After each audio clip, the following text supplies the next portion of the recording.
మన ప్రభువు రక్షకుడైన పరిశుద్ధుడైన యేసుక్రీస్తు ప్రభువుల నామమున ప్రియమైన మీ అందరికీ ఉదయకాల శుభములు. అలాగే పరిశుద్ధ దినము, విశ్రాంతి దినము యొక్క శుభములు. మొదటి సమూయేలు 25వ అధ్యాయము 6వ వచనము. ఆ భాగ్యవంతునితో నీకును నీ ఇంటికి నీకు కలిగిన అంతటికి క్షేమవుగాక అని పలికి ఈ వర్తమానమును తెలియజెప్పవలెను. నీకును నీ ఇంటికి నీకు కలిగిన అంతటికి క్షేమం.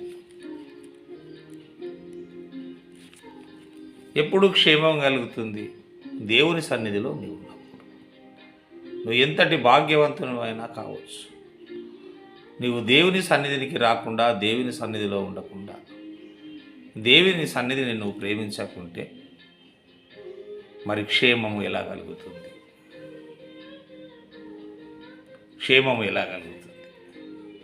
నీకు క్షేమం కలగాలంటే నువ్వు ఎంతటి భాగ్యవంతునివైనా నీవు దేవుని సన్నిధికి రావాలి.